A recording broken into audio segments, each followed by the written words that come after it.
It's made official on Friday that the Golden State Warriors have promoted Mike Dunleavy Jr. as the new general manager. While we expected the team to find such a replacement internally, it's pretty interesting that it came down this fast. I'm hoping that we'll have some new strategies and philosophy when it comes to the future of this Warriors team, but we'll see what eventually happens. And speaking of strategy for the Warriors, one piece of report gave me some new perspective, and I want to discuss this with you guys. According to the latest on ESPN by insider agent Wojnarowski, quote, Bradley Beal and his agent Mark Bartestein working together on trade inquiries. Further, we learned in an ESPN article that, quote, sources, Wizards to work with Bradley Beal on trade scenarios. Now, every offseason, we hear about Bradley Beal getting traded here and there, but truth be told, nothing concrete really came down. However, it seems to me that the Bradley Beal drama is finally coming to an end. Although the Wizards had top picks in back-to-back years draft, the team never really met the expectations of many fans and many experts. And now, with this news out, I think we'll see Beal in a different jersey next season. Now, what drew me into this is the possibility of the Golden State Warriors trading for Bradley Beal. Beal wants to get traded and win, and the Wizards need to move on from him, so the natural scenario is already set. While some changes are due for the Warriors, getting Bradley Beal is actually quite realistic.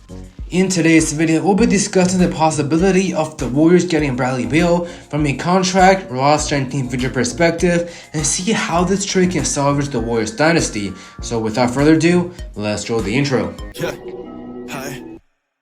I'm on my match in the dark. I'm on my match in the dark. I'm on my match in the dark. I'm on my match in the dark. I'm on my match in the Yo, what's up guys, Jason's here back with another video. If it's the first time watching, I mostly cover news and reports for the Golden State Warriors, but we also occasionally make content for every other team in the league. So if you want the latest basketball news and rumors in your feed, all you gotta do is to leave a like and subscribe so that you won't miss any of the future content.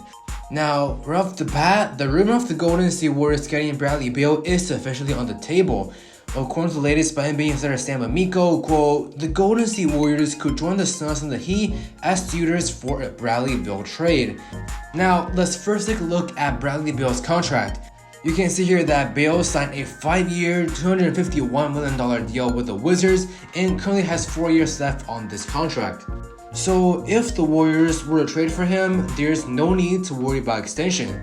He has a cap hit of $46.7 million and then it goes up to 50 and above. These past 2 seasons, Beal only played a total of 90 games. This past season, Beal was averaging 23.2 points, 3.9 rebounds, 5.4 assists, while shooting 36.5% behind the arc.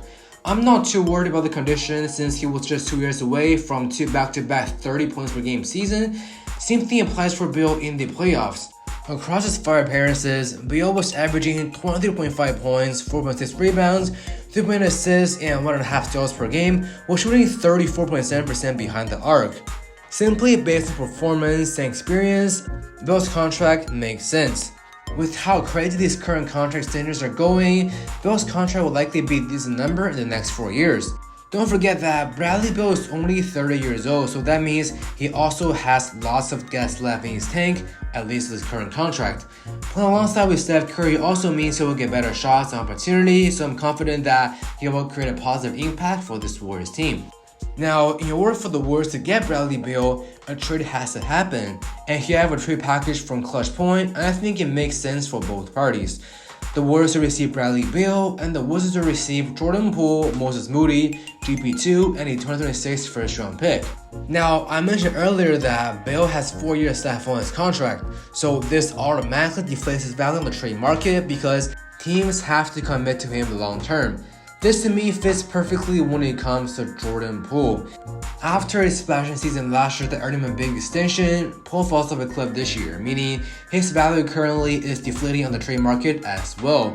If the Wizards were to move Beal to enter a rebuild mode, it doesn't hurt to have a young player with potential in Jordan Poole to be on your roster, especially since his cap hit isn't as heavy as a superstar. If it were to develop on the right path, his performance will eventually outweigh his current big contract.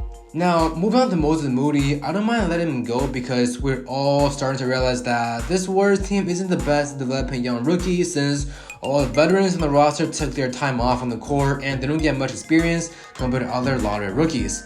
Going to Washington will give Moody a lot more playing time, and hopefully and maybe he will finally redeem his talent.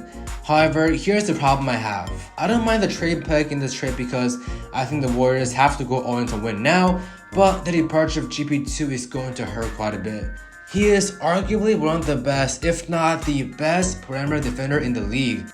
Since the Warriors struggled severely last season, having him leave is going to hurt the team significantly on the defensive side. Now, the Warriors moved James Wiseman for GP2 last year before the trade deadline, and his low cap hit is such a critical part for this Warriors team. Nonetheless, for a player in Beal's caliber, I think it's worth it. With Beal on the team, the Warriors can have an ultimate small five in Steph Curry, Bradley Beal, Klay Thompson, Andrew Wiggins, and Draymond Green. Or he can come off the bench as the ultimate six-man and even replace Klay as a starter. But here's one more twist with this. Klay has 1 year left on his contract and is hoping the Warriors to give him a max extension. Based on Klay's aging stats and performance, I hope the Warriors don't extend him. This means they can put Bradley Beal at the shooting guard position next to Steph next offseason, meaning Klay won't have a lot of leverage to ask the Warriors for a big contract.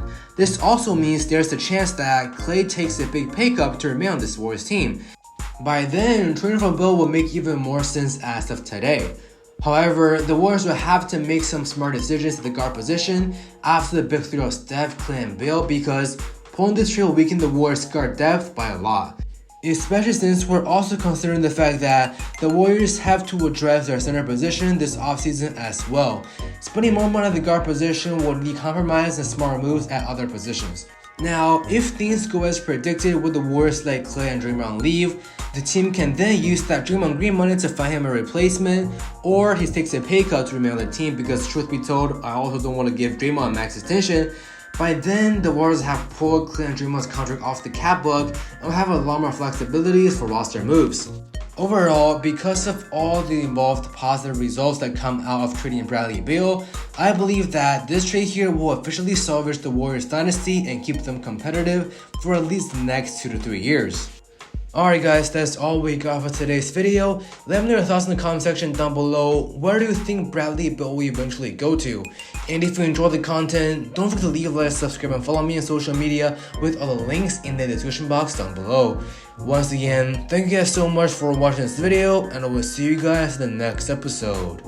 Peace.